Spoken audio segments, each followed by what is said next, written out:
microphones unless you speak. Oh, as we're getting some feedback, that's good. Thank you very much for that. And then when you want to speak, and we'll go through the agenda. Obviously, you can just unmute. But if you can keep the mute unless you're speaking, that helps us make sure there's no feedback. I think we've still got somebody's microphone on there. But anyway, thank you again, as I say, for this adapting late change circus. Because the fear was that there were going to be some snow tonight. It may not be the case, but anyway, I understand there are 19 people attending online, which is very good. This is the meeting of the Billesley branch, the Billesley Ward Forum, I should say, which is the official City Council meeting.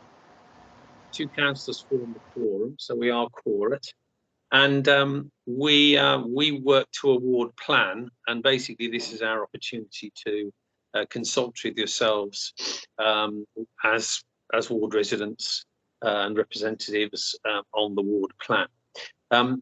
We've themed this session as really allotments and parks, and we're grateful for the interest that everybody's shown in that particular theme. So what we'll do is take the official, we're an official meeting of the council, so I should also say that Leslie Bannister has stepped in as the committee clerk, so she will be keeping a record of the meeting, and the meeting is being recorded, which is the normal procedure for the City Council, as these meetings are then available for anyone with insomnia on the council's website. The official agenda, I'll just refer to the form of words here. Item 1 is notice of recording. I'm advising everyone that members of the press and public may record and take photographs of the meeting as it's a public meeting. The second item is local updates and information from the 2 ward councillors, myself and Councillor Iroh. Councillor Iroh is going to give us a quick summary of items of importance, and then we'll move on to the ward plan priority 4, which is improving parks and allotments. Can I just check one thing though? I am expecting Councillor Majid Mahmood, the Cabinet Member for Environment, to be here. Yeah, I'm here, Phil. Oh, right. Okay. Since you started. All right. Thank you, Majid. Thank you, Majid. We'll move on as swiftly as we can. And can I just ask if Sue Amey, the District Parks Manager, has also been able to link in? Yes, I'm here. Okay. Thank you very much for that. And then obviously we'll come to those who've also joined later. So thank you very much. Catherine, would you like to refer to issues of importance? I imagine one of those will probably be the council's budget situation, but I'll leave that with you. Catherine. Hello everybody, I'm Catherine Iroh, I'm the other Phil's colleague in Billesley Ward. The budget, so I'm being acting chair of one of the scrutiny committees at the council for the last 4 months, and so I've been going to lots and lots of meetings about the budget. It's a legal responsibility that we have a balanced budget, and we're needing, as I'm sure you've seen in the news, we need to cut our budget by £300 million, which is nearly a third of our the money that we actually can spend. Obviously the budget is bigger than that, but most of that money is ring fenced. So of the money that we can spend, which is just over 900 million, we've got to cut it by 300 million. Obviously all the decisions are absolutely terrible, but we're nowhere near the 300 million as you'll be seeing in the press, and it's going to be a very, very difficult time.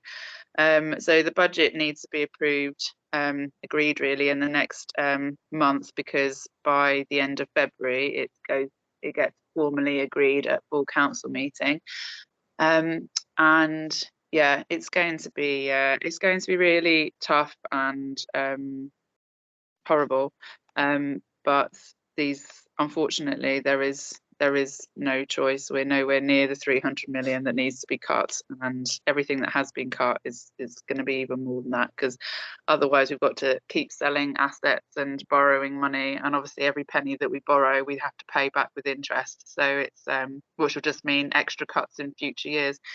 So yeah, it's a horrible situation, but in Billesley, obviously, we're been very pleased that CCTV has finally been fitted on Ravenshill Road. Hopefully you've seen it of the little row of shops there. So that's fantastic. That's something that me and Phil and the police have been working towards for the last couple of years. We're still working on getting one on Billesley Avenue as well, which is a crime hotspot, unfortunately.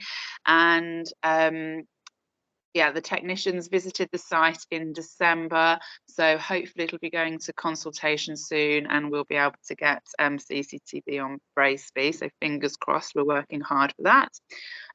Highways improvements around schools, this is something that me and Phil are really keen to see, to make it safer for our children to get to school, especially by walking and cycling. So we want to reduce the amount of cars and especially dangerous and inconsiderate and often illegal parking around our schools.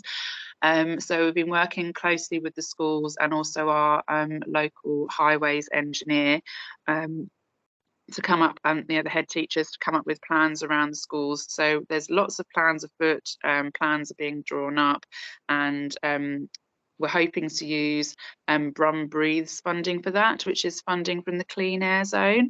And hopefully there'll be lots more restrictions around schools to try to prevent inconsiderate parking, especially around Our Lady of Lourdes and Yardley Wood primary schools. That's the plan, and also Swansea School as well.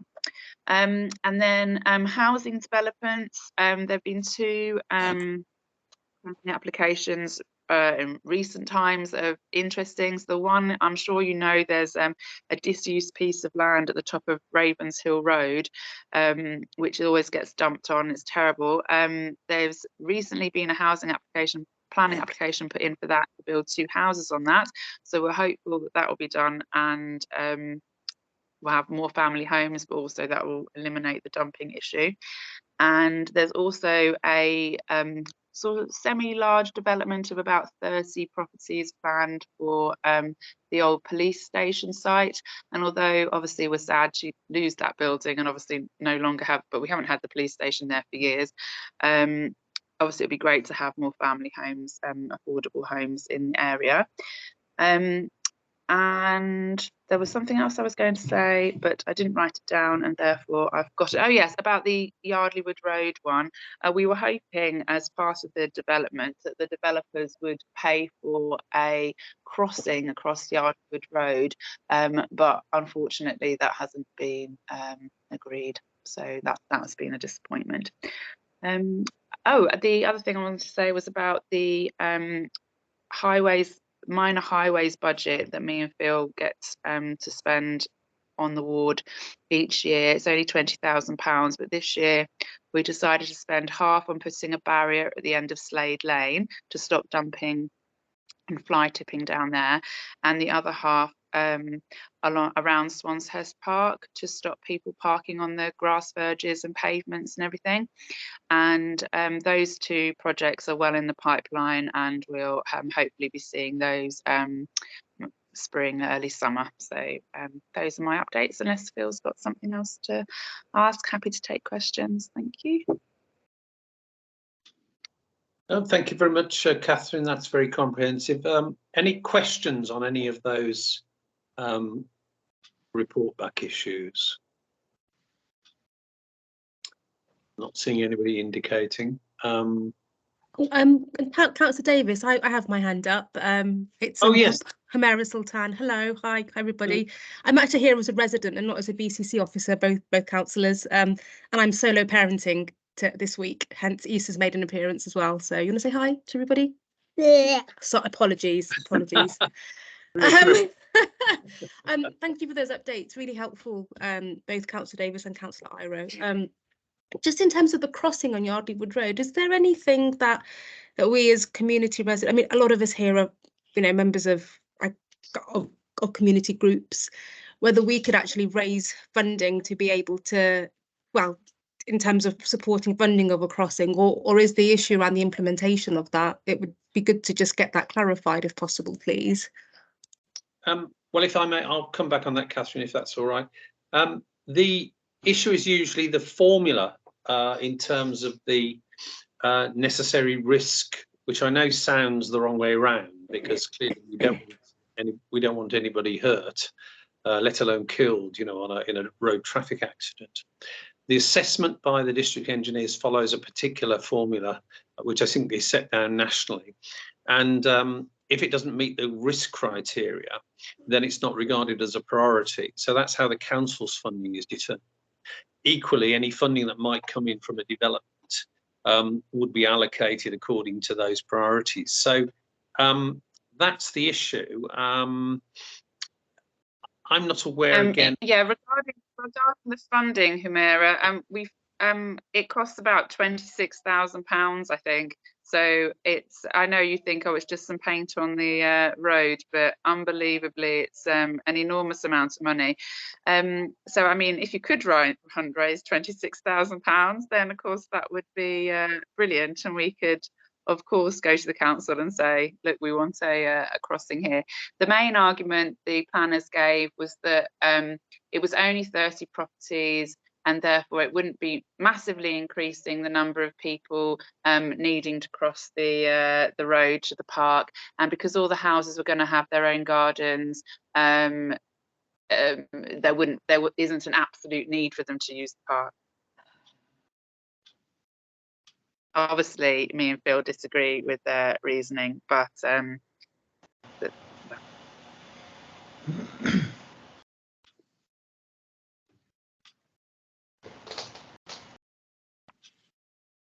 Hi, councillors. You have a member of public with their hand raised, David Ray.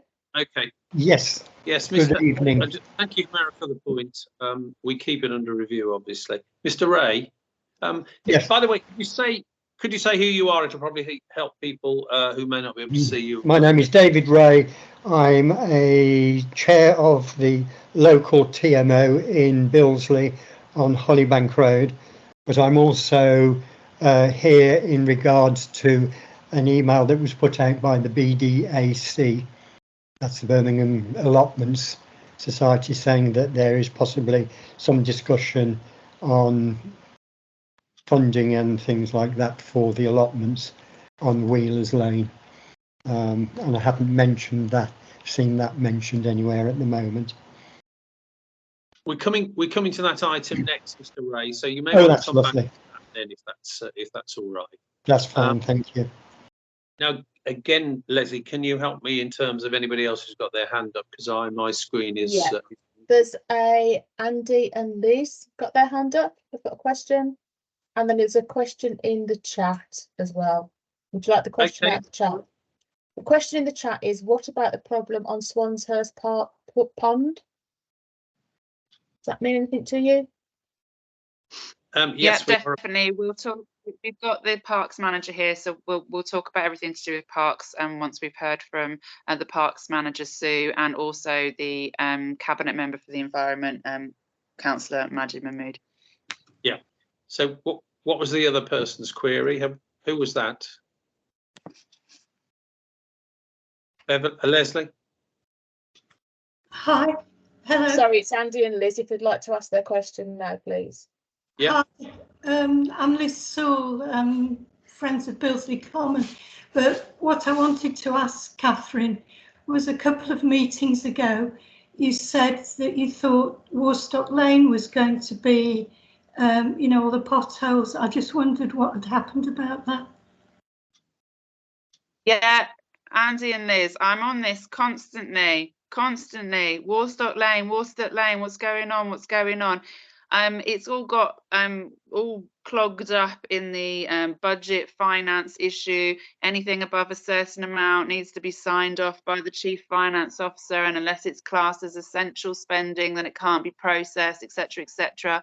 We're also waiting, I'm sure you've heard on the news about the PFI contract. That's the contract we have with the the contractor who does all the highways work. Obviously the government have decided they're no longer going to fund that, or it's just so all the big projects are being held up. There's a big backlog, but I'm on it and on it and on it every week, saying when's Warstock Lane happening, when's Warstock Lane happening, and I keep chasing it, and I will keep chasing it until it gets done. Thank you. Unfortunately, the sound went, so I didn't hear anything of what you said there, but I've got the message that you're on it, so thank you. You've got the message, yeah. Well, we're keeping that, we're monitoring that in the midst of all the other issues, but thank you for raising that. If I may then, what I'd like to do is move to the ward plan priority, improving parks and allotments. As I say, I'm very pleased to welcome Councillor Majid Mahmood, the Cabinet Member for Environment, the person with political responsibility for the allotment side. And we've also got Sue Amey, the District Parks Manager, who oversees the management of the parks in our area.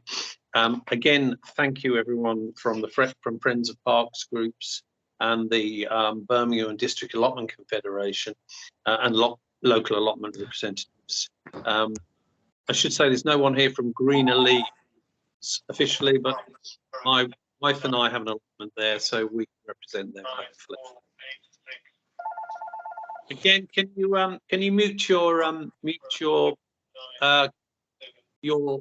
audio if you can? It just helps avoid any intervention. I think it's okay. Thanks. Okay, so Councillor Mahmood, would you like to say something about your responsibility for parks? Yes, thank you, Chair. I think you can hear me. Just put the speaker up. There is some background noise because I am at home. I was actually looking forward to coming to Billesley to see all of you in person. I always think it's better interacting in person, but I understand why you've had to move online because of the icy conditions, which I do agree with. I've got another ward meeting on Wednesday in Sparkbrook, Perry Bar next week, and each was the week after. So I have quite a lot of responsibility over the next 2 weeks. So in terms of my responsibility around parks and allotments, as you're probably aware, we've got 631 parks and open spaces, and in Billesley ward, I believe you have 10 parks and open spaces. Don't ask me to go through the names of them. I know some of them, but not all of them. And we've also got 113 allotments in the city. I think 90% of them are managed by independent allotment associations, and the other 10% by the Birmingham District Allotments Association. In terms of Billesley itself, you've got, I believe, 4 allotments within the ward of Billesley. And obviously, I think Catherine did allude to the funding and the City Council. We are in dire straits. We have actually been in dire straits for at least 13 years now, since 2010, when a significant amount of funding was cut. And I'll be brutally honest, parks have been underfunded since 2010. They've been hit quite hard. The only funding that we do tend to have for parks is a Section 106 funding. I don't think, unless the chair tells me something different, that there is any Section 106 funding. That's funding that comes from developers when they develop a piece of land and they have to compensate local residents. So the bulk of the funding you see, so on social media, when you see we've invested in a park, it's usually on the back of Section 106 funding that becomes available.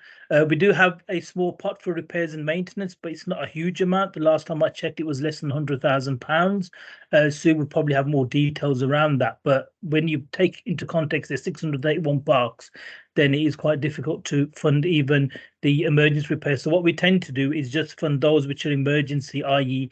there's an imminent risk to people in the parks. I think there was a question in the chat around Swansea's Park Pond. I don't know about that particular pond, but I do know recently we did carry out a significant piece of work at Smallheath Park.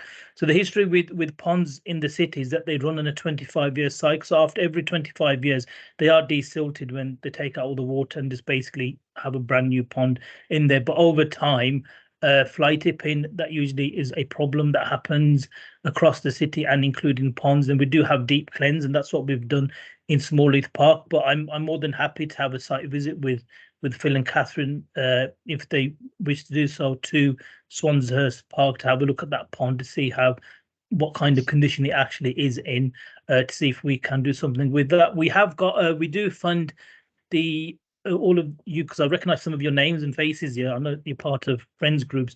We do give a grant to Birmingham Open Spaces Forum, who manage the friends groups across the city. We've got 114, and I know that you've got some really good groups in Billesley, Friends of Billesley Common, for example. And what Birmingham Open Spaces does do, it does help you in applying for external funding. So funding which Birmingham City Council could not tap into because we're a local authority. We have tasked Birmingham Open Spaces to support, and over the last 3 years, they have leveraged in approximately £450,000 on behalf of friends groups. And I think it's the Neighbourhood Action Coordinator as well. They've had a small part as well. I think some of the friends groups have benefited from that. I think it's at Billesley Common where you've effectively reconstructed some bridges. It's all your hard work that you've done that. So that's the way we're trying to move the grant funding available to friends groups. So we encourage people to set friends groups so that we can then support them, because we literally haven't got the money to do so. And I know going forward, the chair did allude on to the fact that we need 300 million. The report that's come out this morning for Cabinet tomorrow, it's actually gone up to nearly 324 million, because we've had this disastrous Oracle system that's coming to the council, and it was having difficulties in drawing income and expenditure, which has meant that we never really saw a lot of the funds that came in and out, which has had an impact on the financing of the council. But I'm not here to make excuses. I've always been a believer that if you get together, if there's a will, there is a way. So I'm just, as the cabinet member, I'm more than happy to work with friends groups, more than happy to see where we can support you in terms of getting some additional funding to come through to support you in your ward of Billesley. Happy to take questions, Chair. Okay, thank you for that. We also have Amey from District. Sorry, Phil. Majid, could you talk a little bit about allotments? Is that okay? Sorry, Phil. Okay. Yeah, that's fine. So a number of years ago, I can't remember the actual year. I think it was, I know it's after Labour got into administration, 2010. We did ask, well, all the allotments, we've got 7,000 plots or so in the city, and 90% of them are run by independent allotment associations. So the people who use the allotment, they manage the allotments themselves. In terms of funding, I don't think there's much funding that we do give as a council anymore, because we allow the independent allotment associations to manage the allotments themselves. Obviously, if there's something major that needs doing, we did do some work at the Moseley allotments a few years back, where there's an emergency repair that's required. We do then try to support the allotment groups, but we base it on the rents that they get, and then they use that to manage the allotments themselves. But obviously, if there's any work that we can do as a council, I've been to a number of allotments this year, well, last year, just coming to 2024, where we have supported some cleanups with allotments, because they tend to be, some allotments have experienced a lot of fly tipping over the years. I know one in Ward End, St Margaret's, where we the mobile household recycling trucks that we bring across the city, we bought one near to the allotment to help them out because of the excessive fly tipping that took place in that particular allotment. So we are happy to support any kind of sort of joint up working with allotments. We haven't forgotten the allotments. The allotments are there, but we have encouraged people to manage them themselves. Thank you for that. Okay, so over to you then, to those attending. Let's pick up any questions about allotments. Mr. Ray, did you want to come back? Because I think yes, you were. Please. Yes, please, yeah. Councillor. Wheelers Lane allotments is suffering at the moment from a lot of break-ins. A lot of damage has been done over the last 2 or 3 years to not only the ground and the stuff that people plant is ruined, but also to property greenhouses and things that are stolen. But the biggest thing that we've had over the last 3 years is bottle diggers. And I think last year there was something on BBC News about one of the plots that has been dug and ruined, and mine encroaches on that.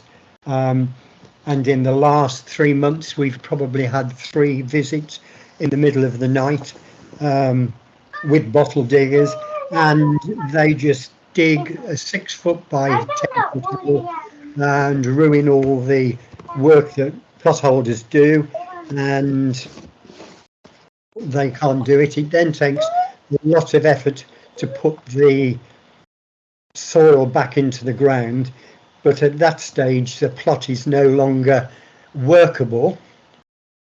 And Mr. Ray, what are they digging for? This bottle digging? Bottles, Victorian Edwardian bottles and things like that. Once they do that, the ground is no good, because part of the Wheelers Lane is sorry, we've got some interference again. Could everybody mute their cameras, please? Could you mute? Yes, that's okay. Okay, sorry, Mr. Ray, back to you. Yeah, they look for Victorian bottles, and the site before it became a farm in the 20th century was a council dump. So there is ash, oysters, slate, glass, bottles, crockery, all sorts of stuff that used to be dumped in the Edwardian Victorian times. So probably 4 foot below the surface of ground level, it is unusable ground. And so at least 3 plots have basically are unworkable at the moment. Have you had any contact with the police on security? We have had in the past, especially when we've had break-ins and things like that, but the only thing they say is ask the council to put CCTV in, and because there is no electricity on or any power on site, that's nothing that will happen.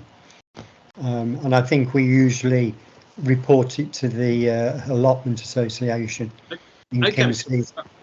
Can I just say that we'll take this up with obviously the allotment officers.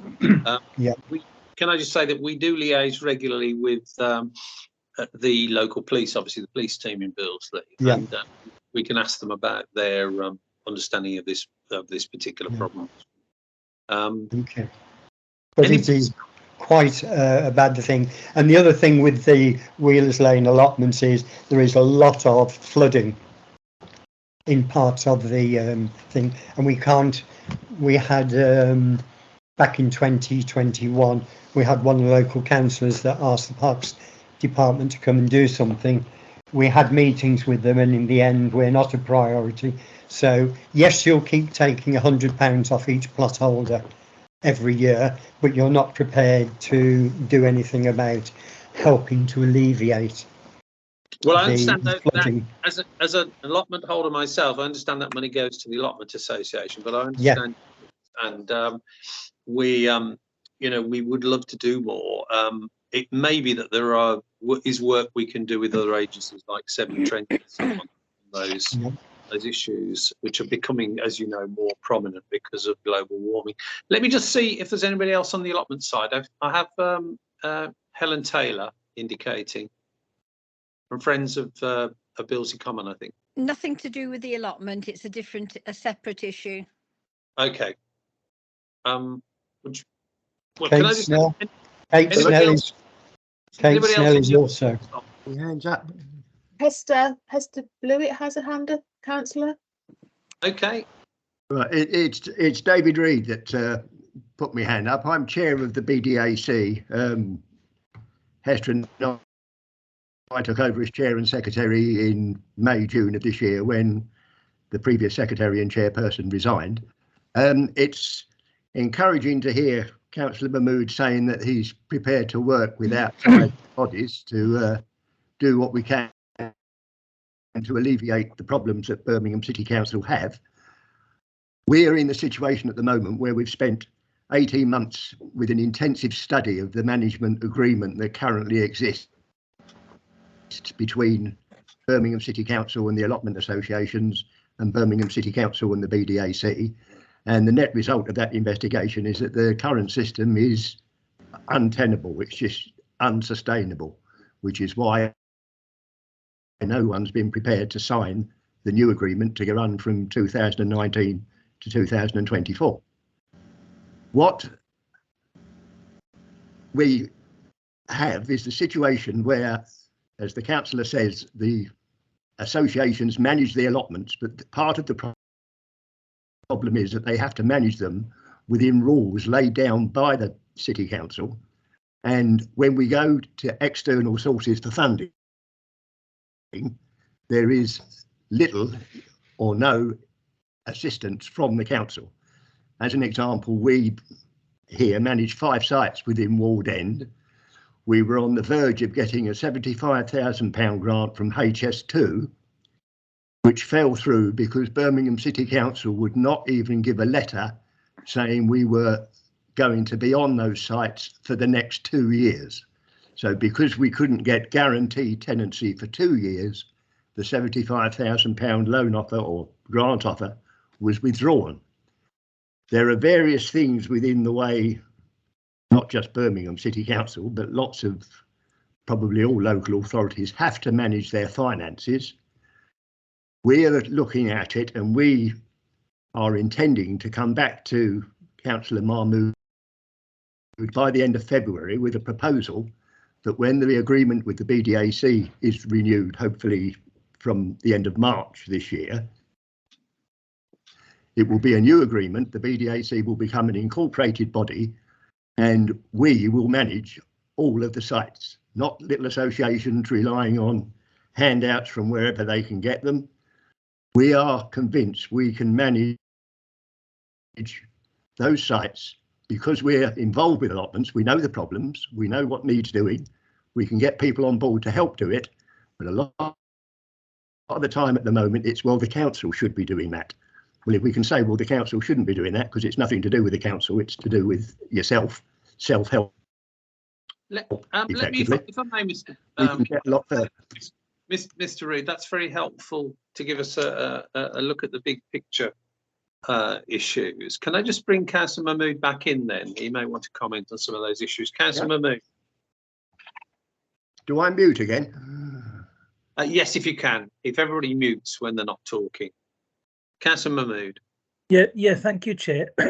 I'll go to the first one, is David.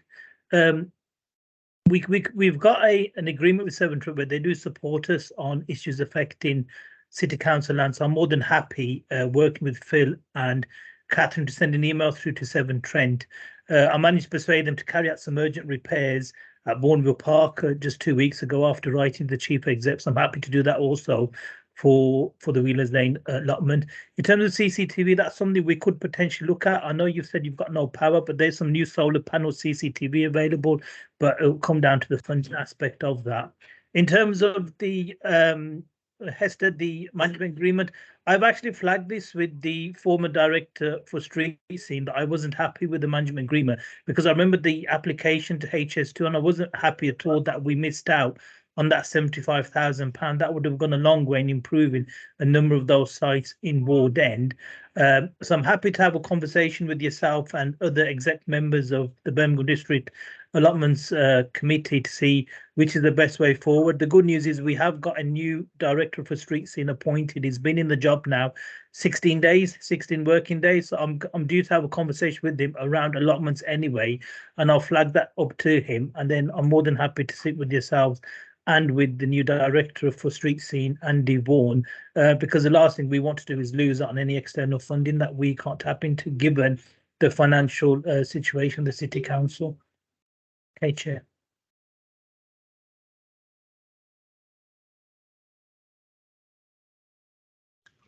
So Phil, you're on mute. Can I say something? Where do I say? There we are. So I'm on mute. Thank you very much for those comments, which are very helpful. There are a couple of comments there which I I think will allow us hopefully to move some of these issues forward. Can I just say on issues like funding for, as Councillor Mahmood suggests, solar power, CCTV or whatever, there is another source of funding, and that is the Birmingham Municipal Charity, which is administered by the council. These are charitable funds. They're not affected by the present cuts. And the Trusts and Charities Committee, Birmingham Municipal Charity, can give a grant of up to £10,000. So again, that might be a source for that sort of application, which you may want to bear in mind. We can provide more details if you contact us directly for an application form. Okay, what I'll do now is I'll go to Mrs. Taylor from Friends of Billesley Common. Mrs. Taylor. Okay, this is something completely different. I live in Chamberlain Road at the bottom. It's a cul-de-sac. At the bottom of the road is a path with a bollard in the middle of the exit from the path, leading to a small side road which leads onto a main road. And we've had a lot of problems with motorbikes using it as a sort of scrambling track, and also cars. I was nearly hit by a motorbike just before Christmas. I noticed a couple of days ago a mother and her child who she was holding by the hand. The motorbike almost separated two of them. And just as bad is the cars, which they go to the side of the bollard and they go along the path, over the grass and onto the main road.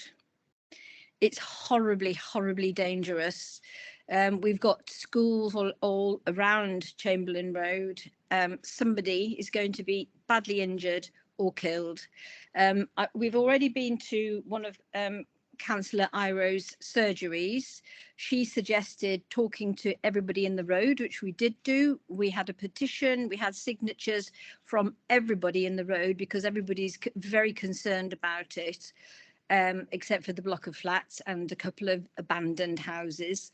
New Year's Eve, there was a police chase which came down Chamberlain Road. It seems that it had been people who had stolen cars before and used it as an exit, but somebody further up the road had placed a wooden pallet where the cars normally escape around the side of the bollard.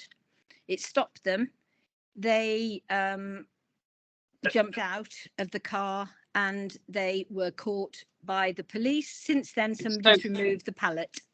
Taylor, can I just say, you already brought this to Catherine's attention. So shall I ask Catherine just to comment on this?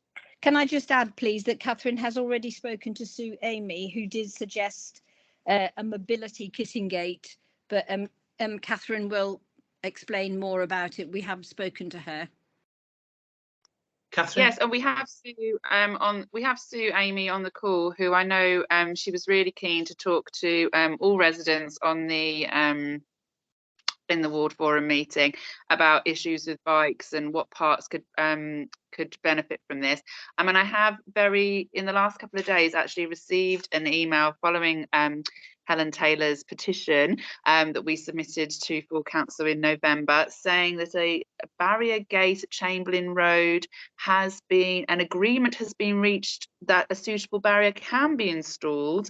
Design options are being investigated and will go to the Section 151 officer, that's the head financial officer, for approval. So that's really great news that that has been agreed. So I can inform you of that, Helen Taylor, and you can inform your residents. But let's I know Sue Amey was really keen to talk to residents about the ongoing issue with bikes and cars and parks.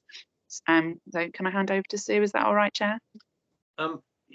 Yeah, I'll tell you what, before that, if it's on the same issue, can I bring in Barry and Beryl Henley? It's on the same issue because everybody seems to be talking about gates.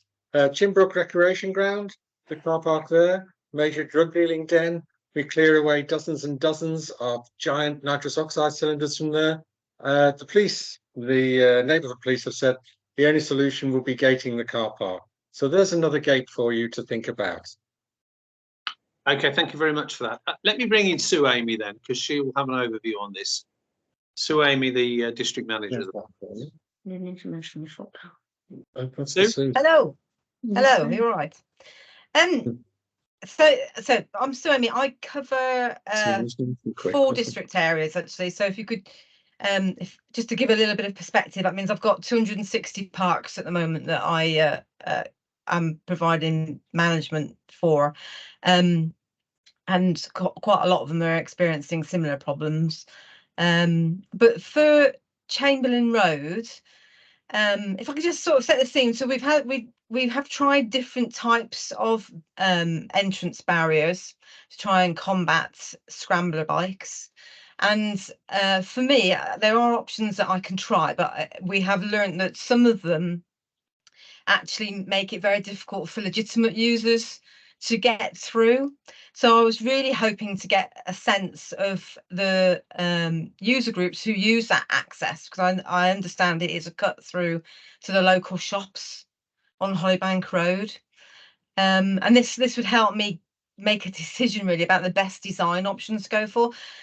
Basically, the more accessible we make it, the more expensive it gets. So there are some simple solutions that are fairly low cost. But if you go down the realms of if you have people on mobility scooters who regularly use that access, and people with double push chairs, for example, who might use it, it would be really helpful for me to get an idea. So it would just help me sort of to come up with the correct solution. It's also going to be issues around what can physically fit in that gap and how much work we might have to do to make an access way work. So if anybody, I mean, if you wanted to let me know now, that's fine. Or if people want to just email me or put some information in the chat, just so I can pick up a sense of what's going on locally in terms of legitimate users. So I don't make life difficult for those people who have every right to use it. Can I come in now? Yeah. Me? Helen? Yes? I Can you think hear Phil's me? on mute. Sorry, I'm on mute then. Just to say that I think it may be the best way to deal with this, given that the meeting is trying to take an overview, is if people could contact Sue directly. I mean, your email is sue.amey, isn't it? AMEY, Yeah. birmingham.gov.uk. Or you'll find the details on the council's website, and then let Sue know directly, or write to us, write to myself or to Catherine, and we'll pass those views on. But obviously we are Catherine's has been looking closely certainly at the issues about what sort of configuration will work there. Mrs. Taylor, did you want to come back? You're muted now, just like I was. Okay, it's really good news, Catherine, that something's going to happen. It's so concerning because I'm right at the very bottom of the road. Sue, I can tell you that it's all sorts of people who use that path. Parents, school children, rats, not that we mind about rats, dog walkers, people like me who just go for a walk. It's just everybody, all sorts, and it's constantly in use. And I'm so surprised it hasn't been a problem before. Okay, thank you for that. And can I just say, anybody else who has an issue about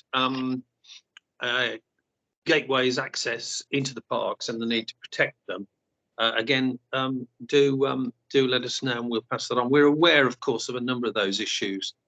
Slade Lane, for example, there's a missing bollard. Not Slade Lane, sorry, Scribers Lane, there's a missing bollard in terms of protecting access to Twittyford pools. So we do try and keep a sort of an eye out for those various sites, and we've noted the comment made about Chimbrook Wreck. Can I just come in once more, please? Sue, the best thing to do is to come and look, because it's really hard to describe the gap.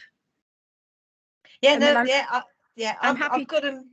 I'd be happy. I've got a contractor booked this week to look at multiple sites. So the plan is because it's not something that, I mean, I can come up with ideas. I've put in multiple types of these barriers or across the city, but we need the design. We need to look at the width. We need to look at the surface area, because these things need to be installed on, you know, a special way. Let's not design the particular one here, but if you can liaise, I know you are with obviously Helen. That will help in terms of having a look at what's necessary there. We obviously are very much aware of that. We always go and have a look and at a particular site if there's an issue. Sorry, my voice is giving out. We've got 2 hands up, Hester and Jacob. Can I bring Jacob in then? He hasn't spoken before, I don't think. Hi guys. Oh, sorry. Give me a second. Hello, my name's Jacob Wilkins. I'm you hear me? Yes, yeah. Yep. I'm a resident of Chamberlain Road, also, and the reason for my attendance is namely around this thing at the bottom of our cul-de-sac. Now, just to give a bit of an insight, this was used as a rat room for people to try and break into mine and our neighbours' properties using cars and motorcycles to get away. Now, it's even got to the point of, I have a 10-year-old and a 12-year-old child who don't feel comfortable playing out on the road, because they'll be playing out, you know, at the bottom of the cul-de-sac in the road, and then before you know it, they've got, you know, a motorbike whizzing past their head. So it is a real serious, you know, concern down there. It really is, honestly. Yeah. Okay. Well, we understand that, and it's something we're keen to do, to plan out these criminal activities, because they are criminal activities, as we know. And of course, again, we keep in touch with the police about it. Can I go back to Mr. Reid? Mr. Reid, you're still indicating you want to say something, or is that a heritage? It's Hester this time that wants to say something. Okay. Yes. Okay, I'm secretary of the BDAC. I've been secretary since May. I'm also secretary of Ward End Allotments, which Mahmood has actually come and helped us clear some of the rubbish. He's referred to that, and I'm very glad to hear that he's going to take things forward. So what we're talking about here, we could probably be repeated at any forum around Birmingham, that there are security issues that have been mentioned.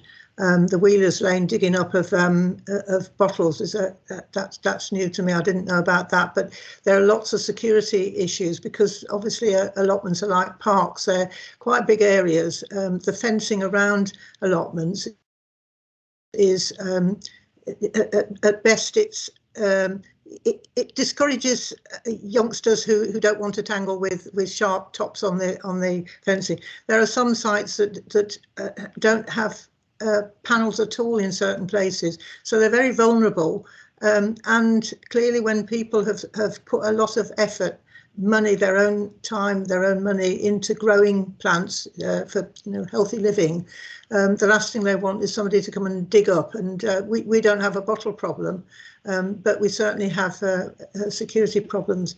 Fortunately, we've been able to get some what's called the Flow Pickering money, and the Flow Pickering Fund is when bits of land are taken off allotment sites. Part of the money that's generated from that, it goes into a fund which is then available to that site that's lost acreage, and other sites as well. So we've been very lucky in managing to get some fresh fencing, because one of our sites actually had big sections that were missing, and they're not like parks in the sense that anybody can wander onto allotment site. People pay rent and they invest a lot to actually grow stuff. So the last thing they want is people coming and digging it up. and pinching what they've grown, and it is a very serious problem for a lot of us. In terms of where do we go from now? David's already mentioned about the ambitious plans we've got to move forward to get the BDA is not incorporated at the moment, so it's not in a position to do certain things, but that's in the pipeline. And we've looked at some of the ways that sites are managed in other parts of the country, where there's a lot more involvement in some of the things that the council does in Birmingham. But we have as volunteers, we have a lot of responsibility, and we'd like some of the power that should go with that responsibility. And one of the things we've done, I don't know whether Jo Quigley is still there. Is she still attending this meeting?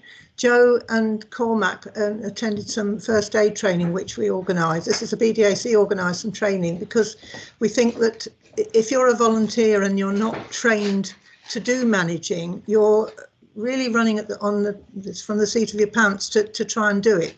A lot of our volunteers have got a background in managing, but a lot of them haven't. So what they need is support and development, training and all the rest of it. So we've run some first aid courses, but that's really the tip of the iceberg. What we need is to get ourselves into a position where the associations that are doing the management have got the wherewithal, the resources, the understanding of the liabilities that they're taking on in managing land and people and collecting rents and all the rest of it. So there are all sorts of dangers in volunteers trying to do things. And if Majid is keen to talk about that, we're really interested to see what the possibilities are, because I think there's lots of experience out there amongst our own associations and amongst the parts of the country that we could tap into. We don't have to reinvent the wheel. There are lots of things we could do. And given that a lot of the work we do is all the work we do is on a voluntary basis, we can actually do a lot, like the people who help with the parks and to give their time to make parks nice. We can do that to make allotment sites nice, but we need lots of things to make that happen, and so there needs to be some good cooperation over the next few months, and that could be part of the overall plan. Yeah, well, thank you very much for those comments, because I think it's very good to get the big picture. Obviously, distinction between allotments, as I know myself as an allotment user, and parks is that allotments are not public spaces, but of course we take the points you're making. I'll go back to Councillor Mahmood now, if you'd like to comment on any of those issues. Councillor Mahmood. Yeah, thank you, Chair. Yeah, definitely. Yeah, Helen, I'm going to arrange a meeting with the new Director of Street Scene, with the exec officers of Birmingham District Allotments, because I do think we do need to move forward in terms of tapping into external funding if you're restricted, because I was really annoyed with the HS2, because I live quite close to Ward End anyway, so I know lots of the allotment holders that do work, and I think people underestimate the benefits of allotments. It's same as, if not better than, even parks, because you're actually growing, fruit and vegetables there as well, and you're providing a service to a lot of the local people. So I'm more than happy to have that conversation.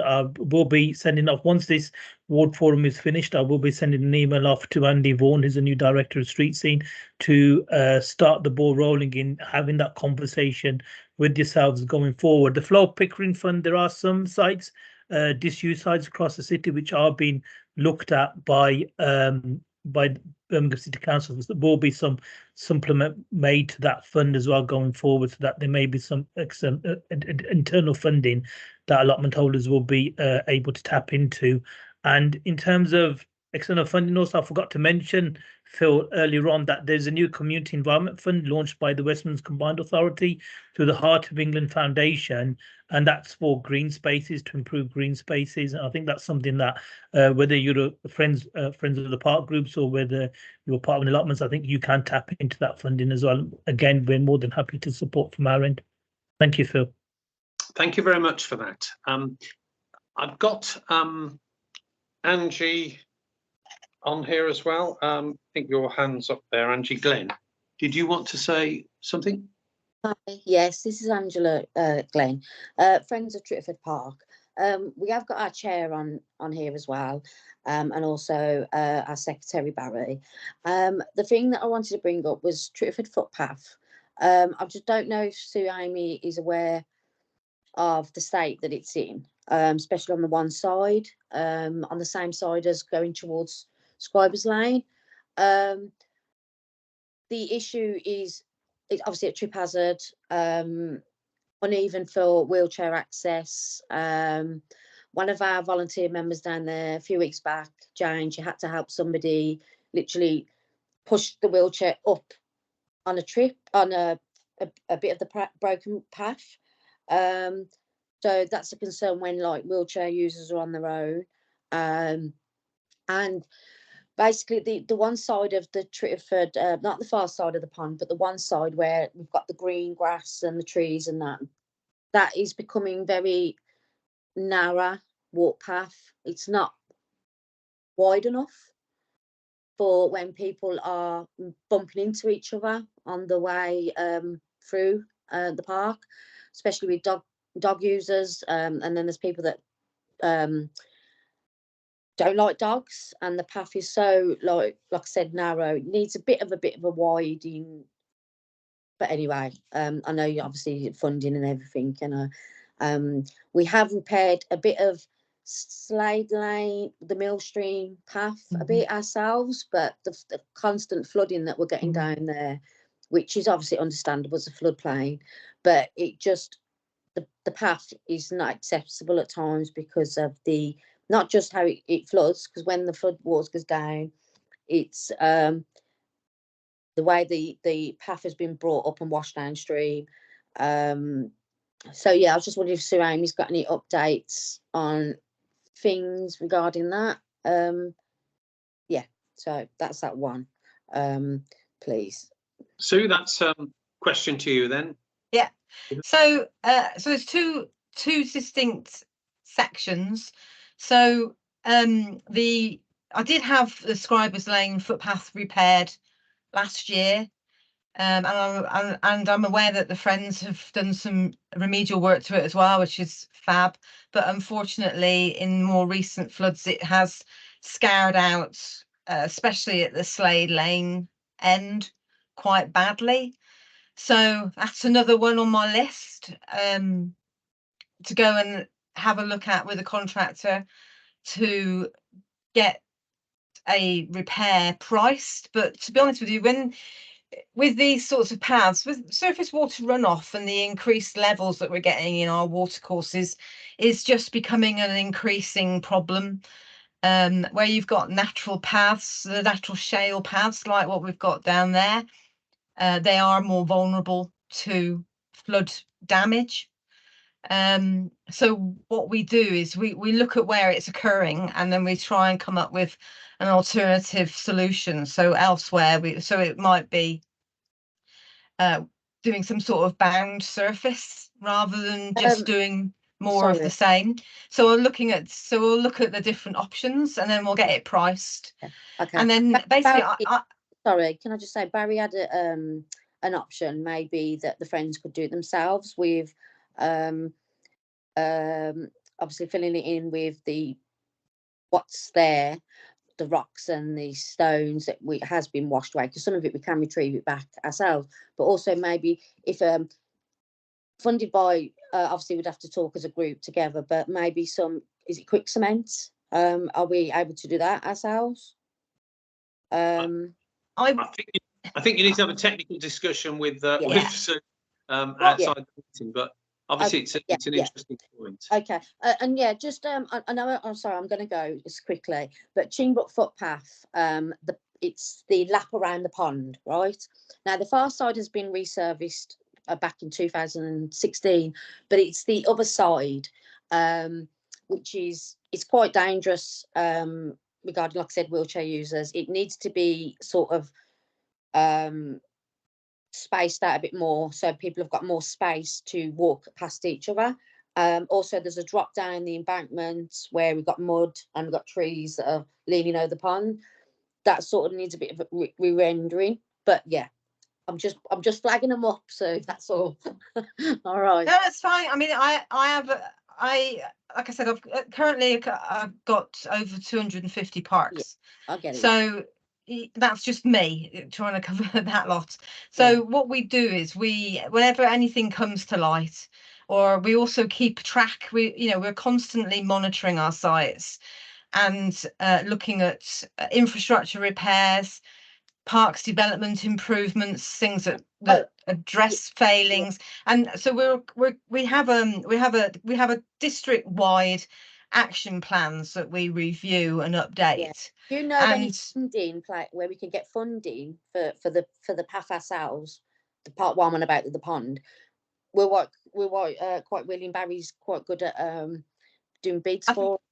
Yeah, I think and I've seen that you have been really successful. And I think what we need to do is have a chat about it, because there are things that you can apply for, but we still really need to get work done through approved channels, because it's all about quality of workmanship, because it's a public space. Of course, we have to make sure that things are, so it's just, but why don't we, I mean, if you want me to come along to one of your friends meetings, I'm more than happy. Just let me know when it is, and we could, or have a site meeting. Just let me know. Basically, the benefit of the friends is, of course, you can have these detailed discussions, and you know the area. And can I say thank you from the council and from the local councillors, from everybody, to the various friends groups who do all this work, and of course the allotments, all volunteers. We're very aware of that, and it's really important, the contribution you're making, particularly in these, time of financial cuts. Let me just go back to, I will come back to some other people. I've got a couple of other people down, but Catherine, I think you wanted to come back in. Thank you, Phil. I wanted to, as a mother of 3 young children, I wanted to ask about playgrounds and playground equipment. And I've been noticing on my little tour of playgrounds, obviously I do all the time, that some of the swings have started to be removed. I assume this is what Majid was talking about earlier, that they're only doing, the essential emergency repairs. One of the things I've asked Majid about in the past is about repainting the playground at Chimbrook Rec, because although the equipment is fine, it just looks so old and tatty, and obviously there's no funding for it, but I wondered whether there was a way to get funding for projects like that to improve the playgrounds, and if so, how friends groups could go about that. Thank you. Majid, do you have any particular? Sorry, Sue. Did you want me to answer? Because it's about practicalities. Yes, please do. If that's all right. It's just because, and we've got an outstanding inquiry on that. So as far as we're concerned, it should, potentially we need to tick a few boxes in terms of public liability and use of the paint, that we could specify you a paint that's okay to use in a public space. But so really it's about who's going to do what, the group is going to do it, and it's about public liability. Once we've covered that, then absolutely, I mean, we're more than happy for people to get involved and help out. We just have to make sure that we've covered the council against any potential ongoing liability. I know it seems a bit unfair when you're offering to do work for us, but it's just the way it is. So yes, in a nutshell, if we can tick those boxes that we need to for the corporate liability side of it, then yes, we can enable people to do stuff such as revitalizing the play, with painting the play areas. And so if I could just say about the equipment, everything is all obviously funding dependent. We quite often also remove swing seats because in some play areas we have lots of issues with damage by fighting dogs. Training for fighting dogs, doing this on swing seats is a very common practice, unfortunately. Sometimes we remove seats and leave them off for a while to try and get that problem to move away. So there can sometimes just be a delay in the swing seats going back. We do generally keep stocks of swing seats, so we are constantly replacing them. going forward, obviously, we're dependent on these things being approved. So I can't say categorically, yes, we will do this, and or what, no, we won't, because we will submit funding requests for specific pieces of work, and then it's down to the relevant people to make a decision that we can fund it. Okay, thank you very much for that. I've got R. Cooley indicating they want to say something as well. Are you there? Yeah, but you've turned my camera off for some reason. Well, I didn't do that advertently. Can you get it? Someone's remotely turned off my camera, so I'll ask a question. I can't help but listen to all of this and think, on the basis of what Catherine told us at the start, that we're nowhere near securing the level of funding reductions and cuts that are required for a month's time. I'm a realist with this, and as someone who's invested a huge amount of time, as have others in this chat around volunteering in our parks, is there acknowledgement that the parks are going to have to do things differently, and that will include taking away some of this control? Because, I mean, Sue, I don't envy you at all with the level of number of parks that you have to manage. And I know it's the same in other quadrants in the city, but it's just not sustainable, surely, for how, God knows how many inquiries you get every week from parks groups and stuff, and realistically how those can be fulfilled in a timely manner, I don't know. But is there an acknowledgement that things like you must get this permission, you must have this paint, you must have this insurance, it's just going to grind to a halt and we're not going to get anywhere? And the reality is we're going to lose staff in our parks budget because it's not protected. I mean, sorry to be really pessimistic, but this is the reality we're facing. The budgets are not going to be there, and it's going to have to be residents that are going to have to be prioritised here, and allowing us a bit more free rein to do things. Can I just say, as a ward councillor who's been grappling with these issues since 2012, I think that's an absolutely fair point. We've been struggling to do this with inadequate budgets, having had £1 billion taken from us by the government since 2010. 76% of our grant cut, and this is the reason.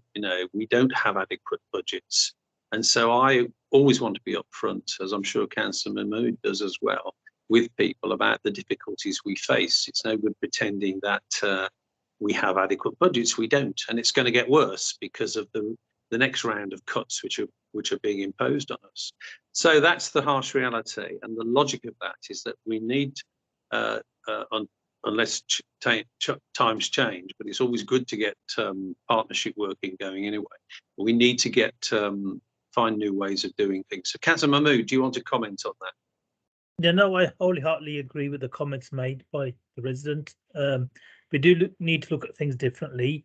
The current position is that, as a council, given the financial situation that we're in, we should only really be carrying out statutory services. In terms of parks, which is what we're talking about here, the Parks Act does give us some provision whereby any play areas have to be safe. That way we can keep them open. So that does give us some leeway in keeping them safe so people can use them. There's also various assessments that have to be carried out in terms of the cleanliness of the ponds, for example.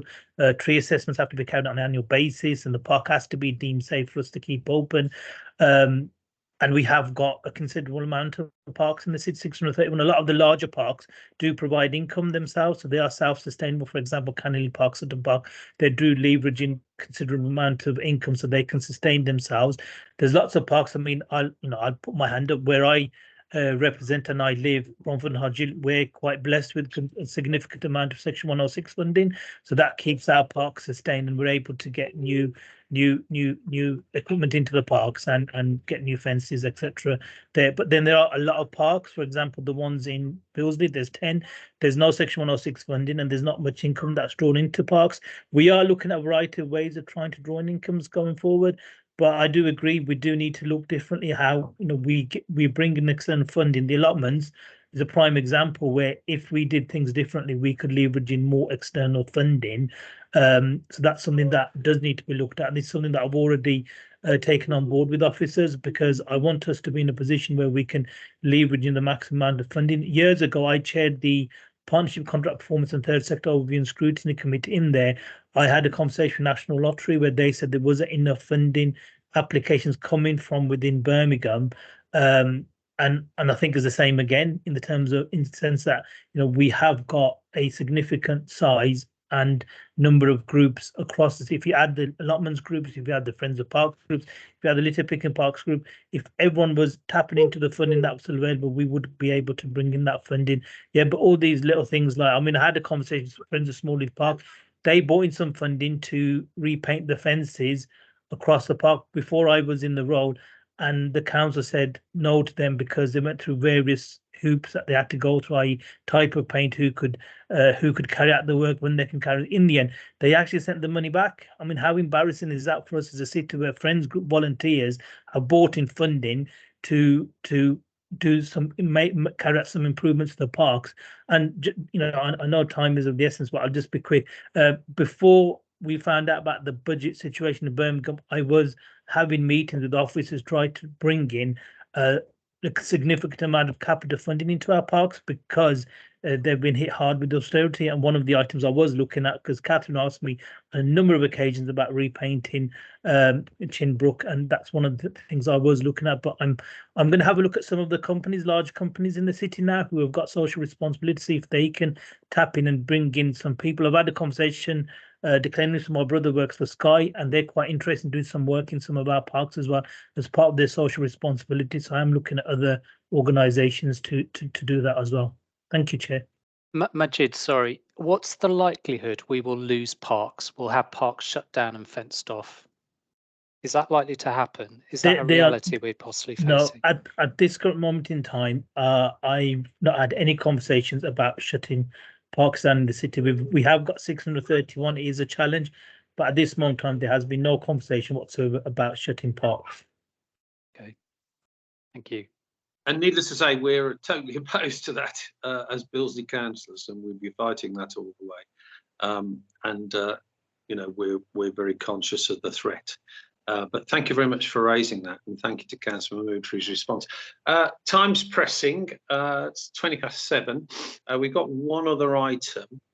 So what I'd like to do, I think we've covered most people's questions. I appreciate we could continue this discussion much longer, but please do follow up with any points by contacting the people who've been here tonight, Councillor Mahmood, ourselves, Sue, Amey, and so on, and letting us have your views. But we do provide a note of this ward forum, and there are actions that will be taken on the back of it. And I think it's been particularly useful to hear on the allotments side, rather more about what is happening there in terms of the national, I should say, the district picture, the citywide picture. And I hope that makes progress. And I'm sure Councillor Mahmood is very committed to trying to facilitate more activity in terms of financial support there through going to external sources. Again, we've had a number of funding sources mentioned. Birmingham Municipal Charity, as I say, through the Trust and Charities Committee, please do contact me about that if you need a form for that. Birmingham Open Spaces Group already doing some good work. The Neighbourhood Action Coordinators, we've been able to get some funds in that way to the ward, and the West Midlands Community Environment Fund. Again, you can Google those. You'll find there are ways to access those. But any problems, I mean, again, contact your local councillors and we'll find out. Okay, I'd like to thank Councillor Mahmood and Sue, Amey for their attendance. But Chief, we haven't finished yet. We've got one more item, which is on public health. But I would like to thank you all for your contributions, because that's made this session, I think, very useful, not least to those of us who are trying to, to build partnership as best we can in difficult times. If Councillor Mahmood wants to leave us, Sue, Amey, you're welcome to do so now. But what I'd like to do now is move to item 4, the final item. The Physical Activity Team Public Health, the public consultation on creating an active Birmingham strategy. Catherine, have you got any further information on this? I think we have speakers, someone who's from that to speak on it. Who have we got? Because I'm Ibrahim. Hi, Councillor Davies. Hello. Yes. Hi. Yes. So I want to thank you for inviting me to this meeting. I'm not going to take much of your time. Really, I'll just whiz through one quick presentation, but mostly I'll give you a link in the chat after, just so you can access all of this information. So give me just 1 second, please. So welcome to the meeting. Sorry, I didn't have your details. No problem at all. Thank you, Councillor. Can you let me know when you are able to see my screen, please? I think we can see it now. Excellent. Thank you. Yep. Thank you. So as it says there, my name is Ibrahim Subdrali Plon, and I am one of the Public Health Service Lead at Birmingham City Council, leading on physical activity. So all it is today is I'm going to talk to you a little bit about what we're doing at the moment. If the slide works, there we go. A bit about us. This is some of my colleagues.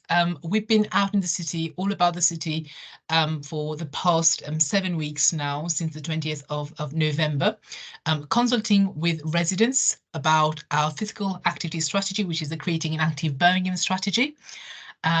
These are some of my colleagues.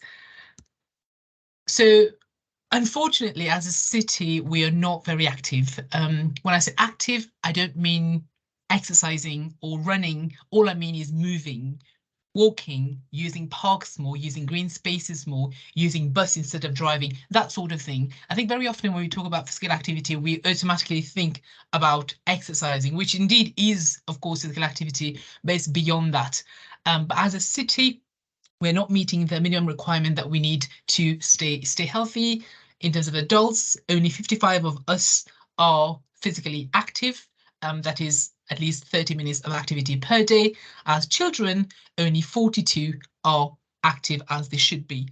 And people who are even more impacted by this are people with disability, those underrepresented group, those who live in socioeconomic area that are disadvantaged, those from Asian backgrounds, and of course, various ages and genders affected. Women tend to be less active than men. So what we are doing, again, before I move on, I am not going to go through this slide in detail. We know physical activity is important. It helps us improve educational outcomes, reduce the burden on social care. It has environmental benefits, and it increases economic and productivity. We know that. So I won't go in detail on this slide. So we have created a draft strategy at the moment. So we're working on a plan to make Birmingham more active, people across all ages, all abilities, to move more. And we hope this plan is a 10-year plan, and we hope this plan eventually will reduce the percentage of adults who are physically inactive by 20% by 2030, increase the percentage of adult walking or cycling for travel at least 3 days a week by 25%, at least by 25% by 2030, increase the percentage of physically active children and young people to the national average by 2030, reduce the inactivity gap between those living with disabilities and long-term health conditions and those without by 50%, hopefully, by 2030, and finally reduce the inactivity gap between different ethnic communities by 50% by 2030. So that's sort of our aim eventually with this strategy. What we want is your perspective on 4 things: on our vision, on our principles, on our priorities, and eventually some suggestions, what you think would help you, your children, families, friends, be more active in Birmingham. So this is what we're doing. This is what we've been all across the city, speaking to people, trying to get people's perspective. This is our vision statement. Our vision is to create a bold, healthy, active city when people have access to a wide range of opportunities and supportive environment enable them to become more active. Hopefully Birmingham will be a city where physical activity improves people's lives and places in which they live. By working collaboratively with partners from across Birmingham, we will hopefully inspire, motivate, and make it easier for everyone to be active at every age and every ability. This is very important here. Recognizing that some people will require more support than others to be active. So this is the vision. This is the principle. I'm not going to read this out loud to you, but I will provide a link that will take you directly to a page which you can read our vision. These are priorities. We have 5 priorities: active people, active environment, active society, active system, and eventually closing the gap. Again, I won't take much of your time and read all of this to you, but again, go on that link if you can after this meeting and have a read. It's all there, and you'll also find the draft strategy. So this is the link. I'm also going to put this in the chat. If you have you have phones on you, you want to scan the QR code, by all means do so, but you can click on the link after the chat. Now the deadline is today. Today is our last day of consultation. As I said, we started on the 20th of November. We've been all across the city. We've been in libraries, in leisure centres, in wellbeing centres, and spoken to over 700 people face to face. Members of my team have been out, and today is the last day. I was really looking forward to come to the ward meeting physically today, but of course we can't. But if you can, as I said, it is the last day. If you have some time after this meeting, or maybe later on tonight, we'd really appreciate your views on what would help you perhaps be more active and give your views on how an implementation plan could look like. Thank you very much, everyone, and thank you, Councillor Davies, for allowing me to come to your meeting. Thank you very much. Okay, thank you very much, Ibrahim. And as you say, you provided a link, but presumably people can reach the consultation process on Be Heard on the council's website. Indeed, I've provided the Be Heard link. Okay, that's great. Yeah, thank you very much for that. Thank you very much, everyone. Okay. Okay, we're on to the last item, which is any other business, which is, I haven't had any notified to me, but this is an opportunity for you to let us know about any other topics you'd like to be considered. One conclusion, if I may make from tonight's meeting, is that we should return to the issue of parks and allotments at some stage as a sort of progress report, because I think it's generated a lot of interest. And I'm getting some thumbs up there through the process.